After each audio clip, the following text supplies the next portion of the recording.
Let's make a fall foraged wreath. I'm gonna make one for the front door.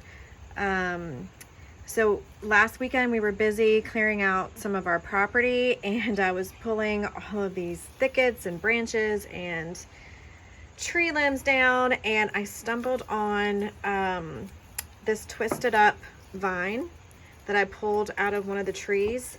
Unfortunately, so let me back up. When I found it, I was like, oh, that'd be perfect for my wreath. What I like to do with vines that I get is when they're still wet, when they're still alive and you pull them from the tree, they still have all this water in there, and so you can actually bend them and mold them how you want, and then they'll dry like that.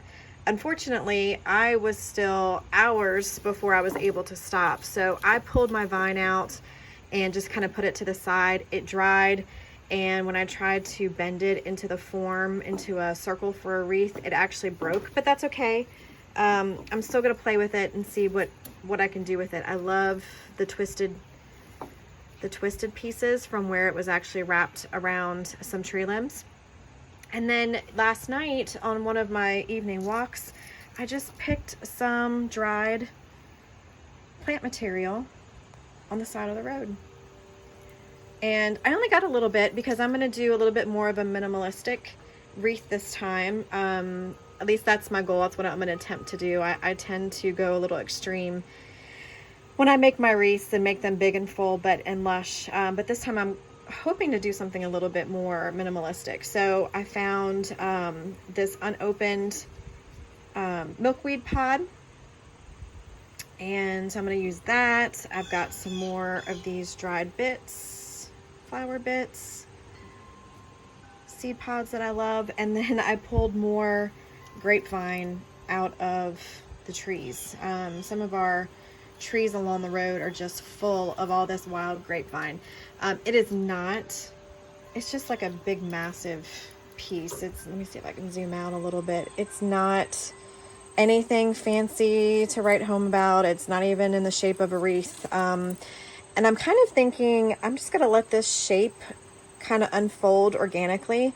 I don't even know that it'll turn into a circle. So we're just gonna play and just kind of see what all these bits kind of turn into.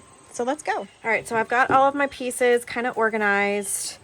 I'm gonna make some room on my table. The only other thing that I've got is my shears for cutting. And then I had some wire. Let me go find that real quick. All right, I've got some wire cutters and some green florist wire. You can pick this up at any craft store, at most hardware stores, even Dollar Tree sometimes sells this. This is fabulous stuff. It's very bendy, very thin. For this particular wreath, I don't know how much I'll actually use. I like to try to hide my wire so that you don't see it. And since this is going to be a minimalistic wreath, I'm going to try not to use a whole lot of this. So let's just play and see what happens.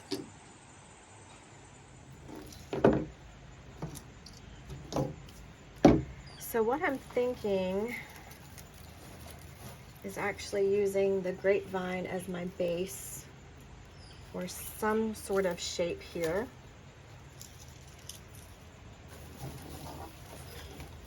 And then I'll add my twisted vine to it later.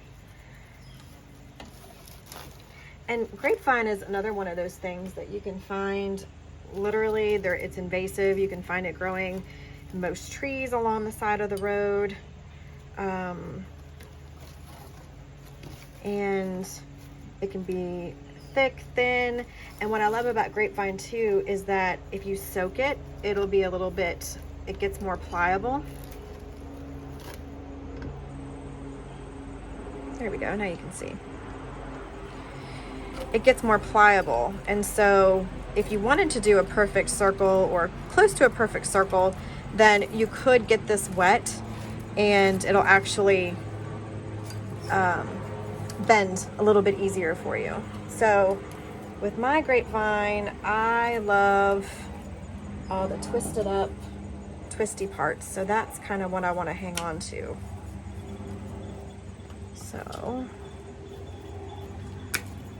just gonna snip some of these pieces off. Let's see.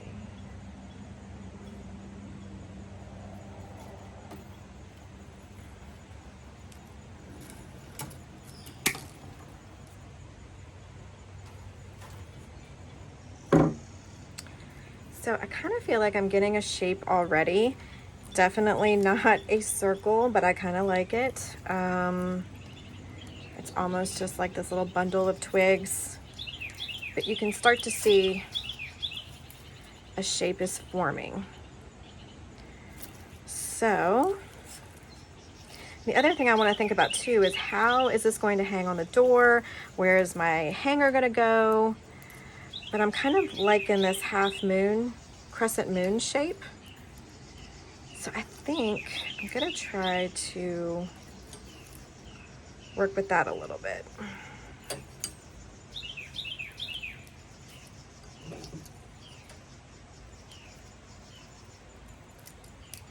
So I'm just starting to wrap my forest wire around part of this, just to kind of start to secure it. And what I did not grab for you guys, but I think I might grab some, is maybe some raffia or some twine, maybe a ribbon, to hang this. All right. So you can see I've got that secure.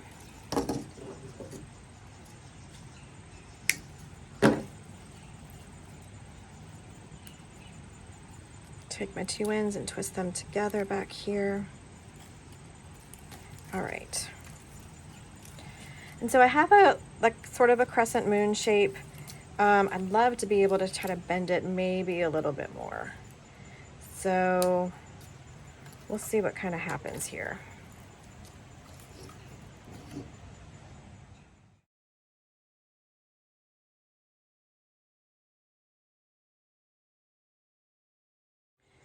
So I cut my twisted vine and it fits perfectly in with this bunch of grapevine. But then I had this piece of the other vine that kind of makes like a perfect, not perfect, but an imperfect circle, almost the top to my wreath that I can maybe secure and have a complete, not a circle. I'm not even sure what kind of shape that is, but I kind of like it. So we're gonna work with it. So here we go. I'm just gonna secure my vine to my grapevine. And to do that, I'm just kind of weaving this florist wire in between branches and to secure everything.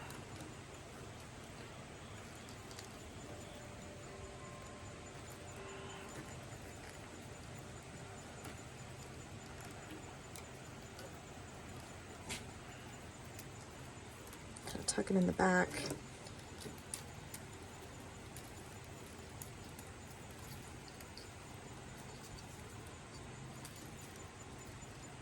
And then I'm just kind of weaving in and out just to secure kind of everything in place. All right, so I think that's good.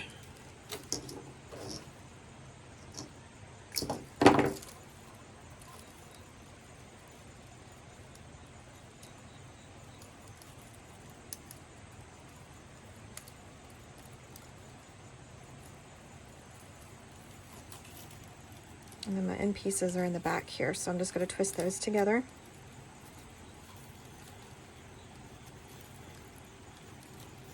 Tuck that in.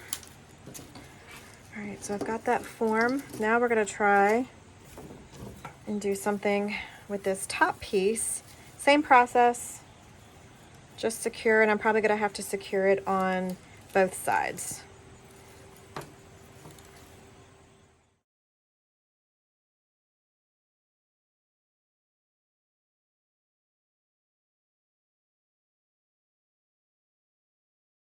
Okay, so I've got the whole form ready to go. And now I'm just gonna add, I've got my milkweed. So what I'm gonna try to do is actually just tuck these in, kind of weave them in throughout the grapevine to, for one, cover up some of my green wire, and then to see if they will kind of just stay put, and see how this starts to take shape.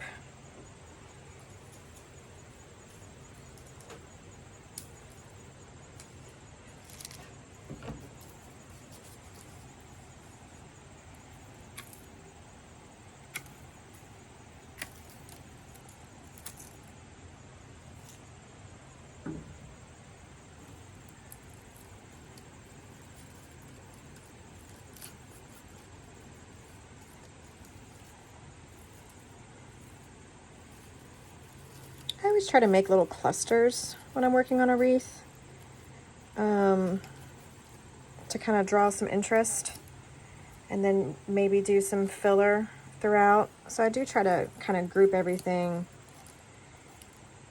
either in one spot or maybe multiple spots, depending on what it is that I'm making.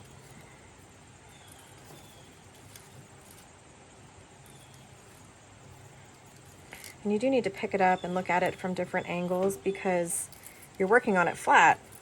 However, it's going to hang up, and it's going to be,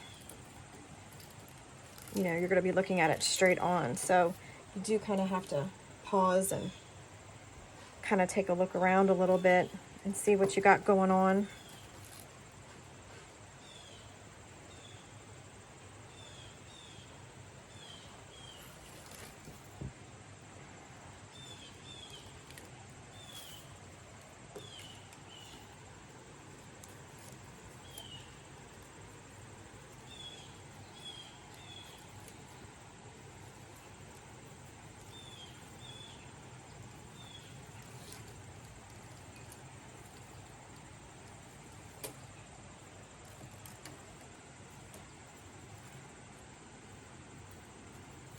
And I forgot to grab some feathers. I always find feathers on my walks or from my birds when they leave them for me. So I always try to pick up the interesting ones. And I can always add them to this later, or right now if I chose to.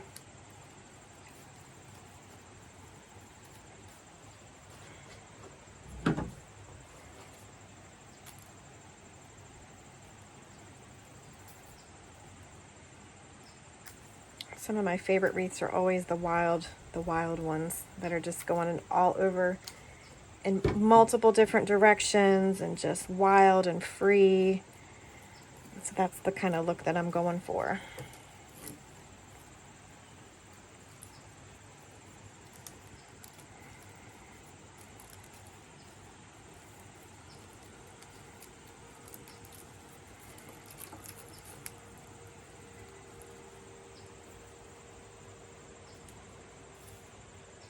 And now that I'm working on this, I'm actually starting to see a new shape coming in. And so it's so interesting to see what it'll actually look like when it's all said and done and I get it actually hung up.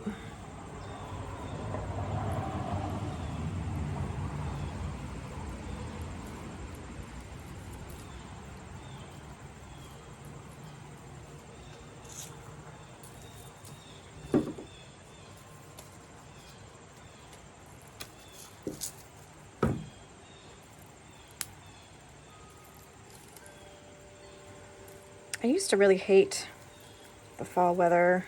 I shouldn't say that. I never really hated fall. I just hated that it meant that summer was over and that soon winter was going to be here. But over the last couple of years, I've developed a new appreciation for fall and all the beauty.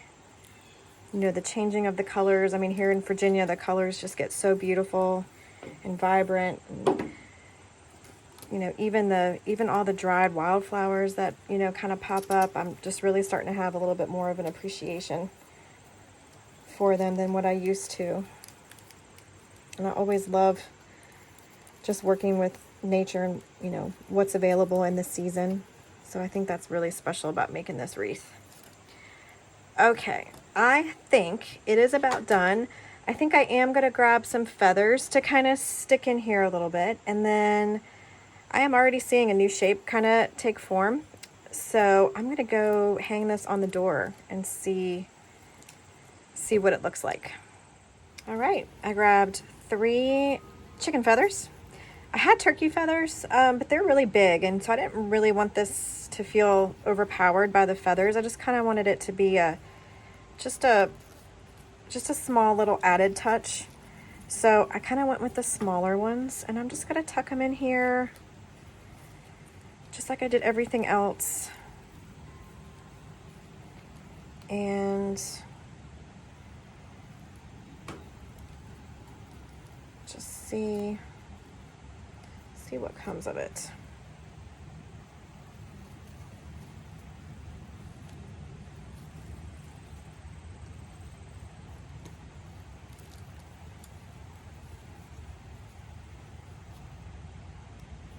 Okay, I think my wreath is done. I'm gonna go take it to the door and we're gonna go hang it up. I am back at the table because I went to go hang it up and I realized that the way that I originally made this and intended for it to hang is too wide for my door. But then as I was working on it, I realized I actually wanted to flip it and hang it up this way. But I forgot to make a hook for it to hang on. So, and I realized that some of my little pieces here that I've got kind of tucked in are shifting a little bit, and so they will not hang, they will not be secure after I get it hung up. So I'm going to do just some quick little mending, get everything tight back up. I'm going to make a little hook to put on the back of my wreath to hang on the door, and then we'll be good to go.